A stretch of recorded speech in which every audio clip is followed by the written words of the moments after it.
Welcome to my YouTube channel botany with Iftikhar Ali. जैसे कि हमने पिछले लेक्चर नंबर 4 में डिस्कस किया था करेक्टरिस्टिक्स ऑफ वाटर को, तो आज हम डिस्कस करेंगे इम्पोर्टेंस और प्रॉपर्टीज़ ऑफ वाटर को। तो सबसे पहले हमारे पास जो है इम्पोर्टेंस है वाटर की, तो वाटर जो है वो मोस्ट अबंडेंट कंपाउंड है ऑल लिविंग ऑर्गेनिजम्स के अंदर, और हमारे पास डिफरेंट बुक्स में डिफरेंट चीज़ें बताई गई हैं। तो हमारे पास कुछ बुक्स में लिखा गया है कि 65 से 89% होता है वाटर। हमारे सिंध टेक्स्ट में लिखा गया है 70 से 90% होता है वाटर, 70 to 90% वाटर होता है सेल के अंदर। यहाँ पे FTB फेडरल जो टेक्स्ट बुक हैं उसमें 70% है, बलूचिस्तान टेक्स्ट बुक या KPK में 70 to 90% है, और हमारा बुक भी 70 to 90% बताता है। अगर आपका ताल्लुक सिंध बोर्ड से है तो फिर आप 70 to 90 वाला ऑप्शन टिक करेंगे। तो इधर ह्यूमन टिश्यूज़ में 20% वाटर होता है, बोन सेल्स में, और 85% होता है। ये हमारे पास फेडरल टेक्स्ट बुक बताता है कि 85 to 90% होता है ब्रेन सेल के अंदर। अब सीड्स में 20% वाटर है, ब्लड में 88% वाटर है, कक्यूम्बर में 98% वाटर है, जेली फिश में अगर देखा जाए तो सबसे ज़्यादा अमाउंट पानी का होता है, जो होता है 99% होता है, और इसीलिए इसकी बॉडी जो होती है वो ट्रांसपेरेंट होती है। तो ये हमारे पास होती है इम्पोर्टेंस ऑफ वाटर, या ये कुछ करेक्टरिस्टिक्स हैं। ये इसमें से पहले आपने ये याद रखना है कि हमारे पास अर्थ पे टोटल पानी कितना है। तो हमारे पास अर्थ पे टोटल पानी है 71%। तो 29% जो है हमारे पास खुश्की है, लैंड है। तो 71% में से हमारे पास 97% जो पानी है वो मेरीन वाटर है। वो कौन सा पानी है? मेरीन वाटर है। बाकी जो 3% वाटर है वो है फ्रेश वाटर। तो फ्रेश वाटर को भी फर्दर डिवाइड किया गया है। हमारे पास ग्लेशियर्स के फॉर्म में, आइस के फॉर्म में है, कुछ लिक्विड के फॉर्म में है, कुछ गैसेस के फॉर्म में है। तो 97% मेरीन वाटर है हमारे पास, और 3% जो है वो हमारे पास फ्रेश वाटर है। अब हम आते हैं, डिस्कस करते हैं प्रॉपर्टीज़ ऑफ वाटर को। तो प्रॉपर्टीज़ ऑफ वाटर में आप देखोगे तो सबसे पहले प्रॉपर्टी है हमारे पास सॉल्वेंट प्रॉपर्टी। अब यहाँ पे आपने एक चीज़ पढ़ी होगी कि वाटर को यूनिवर्सल सॉल्वेंट कहा जाता है, क्योंकि वो हमारे पास पोलर सब्सटेंस के साथ रिएक्ट करता है, या वो जिसके साथ हम मिक्स करते हैं, जैसे साल्ट के साथ मिक्स करोगे, शुगर के साथ, किसी भी कलर के साथ, तो वो उसी के साथ क्या हो जाएगा, जुड़ जाएगा। Due to the polarity of water excellent solvent for polar substance के लिए यूनिवर्सल सॉल्वेंट इसीलिए कहा जाता है। आयनिक substance when dissolved in water dissociated into positive and negative ions. जब हमारे पास आयनिक सब्सटेंस में जब वाटर को डिसॉल्व किया जाता है तो वो दो आयंस में डिसॉल्व हो जाता है, पॉजिटिव और नेगेटिव आयंस में। इसका नमक वाला आप एग्जांपल ले सकते हैं, NaCl सोडियम क्लोराइड के साथ। Non ionic substance have changed group, their molecule are dispersed in water. Non ionic जो मॉलिक्यूल्स होते हैं उसमें क्या होता है कि भाई उनके पास जो मॉलिक्यूल्स होते हैं, उन मॉलिक्यूल्स में वाटर जो होता है वो डिस्पर्स्ड हो जाता है। It is because of property of water that almost all reaction occurs in cells occur in aqueous media. इस वजह से मोस्टली हमारे पास जो रिएक्शंस होते हैं वो पानी की मौजूदगी में होते हैं या एक पानी वाले मीडियम में कराए जाते हैं। अब हमारे पास नॉन पोलर ऑर्गेनिक मॉलिक्यूल होते हैं, जैसे फेट होता है, तो वो इनसॉल्युबल होता है वाटर में। तो इंशाल्लाह हम नीचे पढ़ेंगे कि इनसॉल्युबल क्यों होता है फेट वाला, मैं आपको करके दिखाऊंगा। हाइड्रोफोबिक एक्सक्लूजन हमारे पास टर्म आएगा। और help to maintain the membrane which make the compartment of the cell. पानी जो होता है वो मेंटेन करता है। फेट मौजूद होता है, आपने पढ़ा होगा सेल मेम्ब्रेन होती है ना जो सेल की, तो वो बनी होती है लिपिड के साथ। अब यहाँ पे पानी का जो होता है एसोसिएशन होता है, अब वो इनसॉल्युबल होती है फेट, तो इस वजह से पानी ज़्यादा अमाउंट ना बाहर जा सकता है ना अंदर जा सकता है इतना। तो वो एक्सचेंज करने के लिए उधर प्रोटीन्स के चैनल्स लगे होते हैं। अब हम देखेंगे हाइड्रोजन बॉन्डिंग को। तो हाइड्रोजन बॉन्डिंग ये पीछे भी मैं आपको पढ़ा चुका हूँ कि वाटर के बीच में जो बॉन्ड होता है उस बॉन्ड का नाम होता है हाइड्रोजन बॉन्ड। और आपको पता है कि भाई हमारे पास ये जो होते हैं पॉजिटिव और अपोजिट चार्जेस में बनते हैं, पॉजिटिव और नेगेटिव में। हाइड्रोजन के पास पार्शियल पॉजिटिव चार्ज होती है, और हमारे पास इसके पास ऑक्सीजन के पास पार्शियल नेगेटिव चार्ज होती है।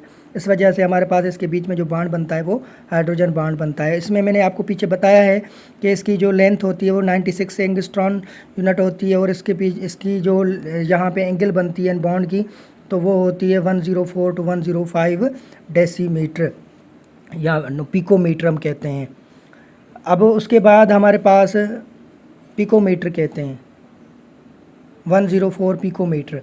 The presence of hydrogen bond molecule remain liquid state. Hydrogen bond की वजह से ही पानी जो होता है लिक्विड और आइस के फॉर्म में या स्टीम के फॉर्म में मौजूद होता है।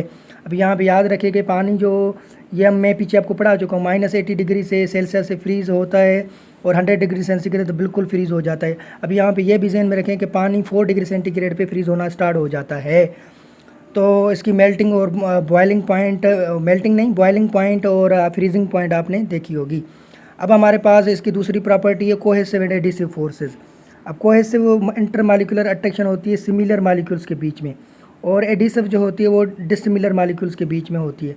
Cohesion attraction among the water molecules enable to water molecule stuck together and flow together. अब कोहेसिव मॉलिक्यूल की वजह से हमारे पास हमारी बॉडी के अंदर ब्लड वगैरह फ्लो करता है, इनके बीच में जो फोर्सेस होती है सिमिलर मॉलिक्यूल के बीच में। तो एडिसिव फोर्सेस जो है हमारे पास ये different attraction between dissimilar molecules के बीच में होती है। तो इसमें आप देख सकते हैं पानी जो नीचे से ऊपर जाता है प्लांट्स में जाइलम के थ्रू, तो उसके अंदर आप देखोगे कि हमारे पास आयंस भी जाते हैं, मिनरल्स वगैरह भी जाते हैं पानी के साथ, तो वो एडिसिव फोर्स के थ्रू जाते हैं। या आप देख सकते हैं एक इंसेक्ट होता है जिसका नाम होता है पॉन्ड स्टेकर। क्या पॉन्ड स्टेकर इंसेक्ट आप देखोगे कि पानी के ऊपर बैठ जाता है, या लिजर्ड वगैरह पानी के ऊपर चलती है, तो आपने देखा होगा कई पिक्चर्स वगैरह में। तो यहाँ पे ये एडिसिव फोर्स होता है। अब वो कोहेसिव और एडिसिव फोर्स जो होते हैं वो हाइड्रोजन बॉन्डिंग की वजह से होते हैं वाटर के अंदर। अब these properties water enable to transport medium, देखो यहाँ पे लिखा गया है कि इस इन प्रॉपर्टी की वजह से वाटर को यूज़ किया जाता है या वाटर काम करता है एज अ ट्रांसपोर्ट मीडियम के थ्रू। प्लांट्स में भी करता है और एनिमल्स में भी करता है हमारे पास। तो उसके बाद हमारे पास अगली जो प्रॉपर्टी है उसका नाम है हाई स्पेसिफिक हीट कैपेसिटी। अब हम देखेंगे हाई स्पेसिफिक हीट कैपेसिटी क्या है कि वाटर के पास, अब देखो वाटर के पास एबिलिटी होती है हीट को एब्जॉर्ब करने की, और वो अपना टेम्परेचर खुद तब्दील कर सकता है। तो अगर देखा जाए the specific heat capacity of water, the number of calories required to raise the temperature of 1 gram of water to from 15 to 16 degree centigrade, 1 calorie or 4.18 joules which is relatively high। तो इधर आप देखोगे कि पानी का अगर एक suppose करो आपके पास एक बीकर है, तो उस बीकर के हिसाब से आपने उसको टेम्परेचर दिया है, सही है। तो जैसे आप टेम्परेचर इंक्रीज़ करते जाएंगे वैसे आप वाटर की जो हीट कैपेसिटी है वो क्या होती जाएगी, बढ़ती जाएगी, और वो पानी एवापोरेट होना शुरू हो जाएगा। तो इसमें क्या होता है, जैसे हम हीट बढ़ाएंगे तो जो मच एनर्जी यूज़ होगी और हाइड्रोजन बॉन्ड्स उधर क्या हो जाएंगे, टूट जाएंगे। तो इस वजह से हम कहते हैं कि जितनी हीट ज़्यादा देंगे उतना पानी ज़्यादा एवापोरेट हमारे पास होता है। तो हमारे पास वाटर जो है वो एक स्टेबलाइज़र का काम करता है ऑर्गेनिजम्स के अंदर।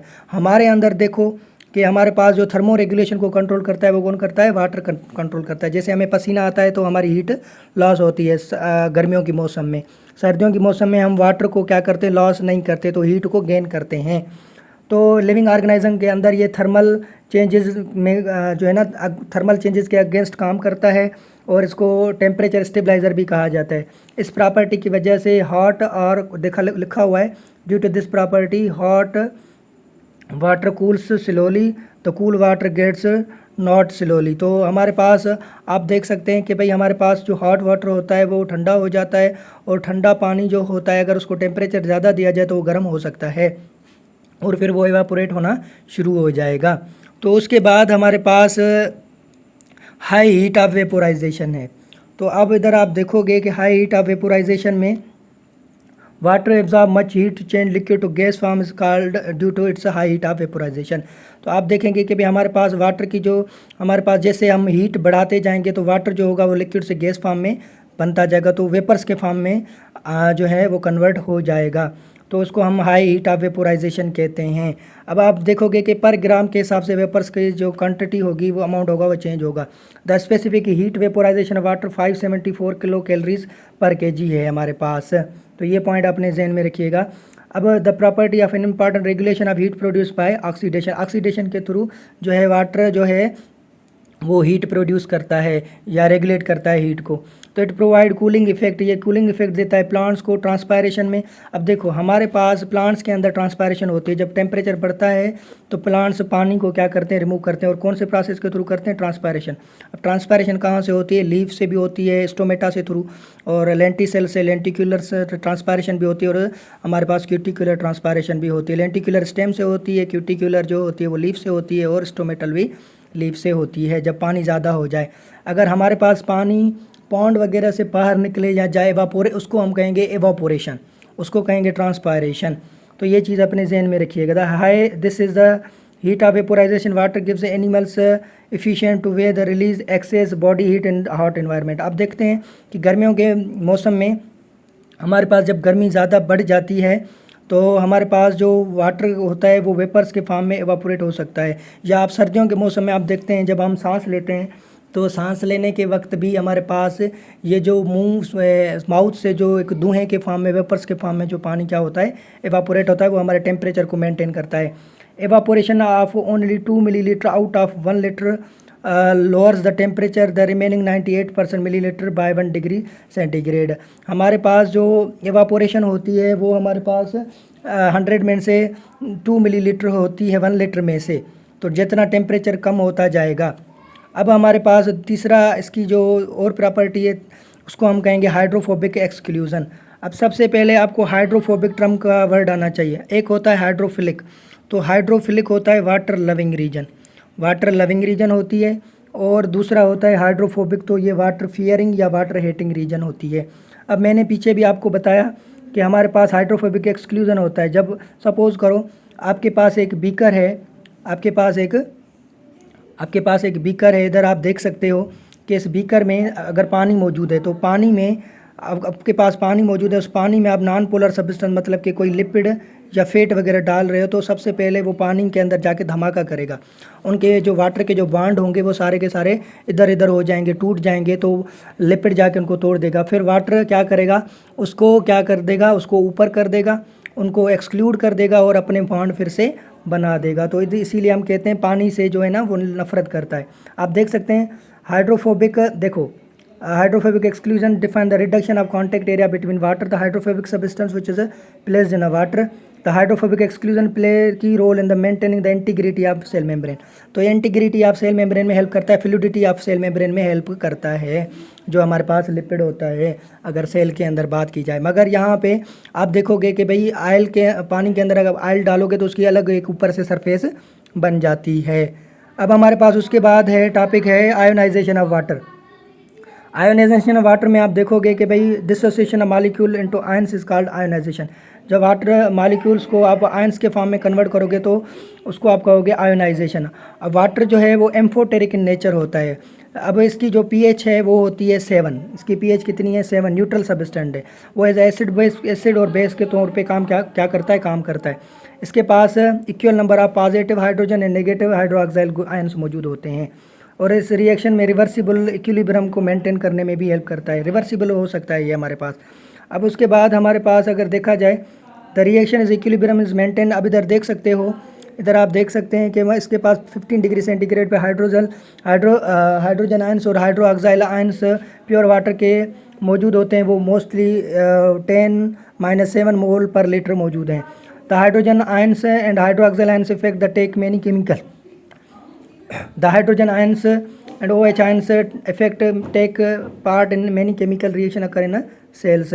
तो यहाँ पे एक और बात मैं आपको बता दूँ, यहाँ पे हम कहते हैं एनामोलियस बिहेवियर ऑफ वाटर। तो एनामोलियस बिहेवियर ऑफ वाटर में आप देखोगे कि वाटर की जो डेंसिटी होती है वो आइस के फॉर्म में उसकी डेंसिटी कम हो जाती है और फ्लोट होता है पानी के अंदर। आपने बर्फ़ पानी के अंदर डाला होगा तो वो बर्फ़ फ्लोट करता है। क्यों?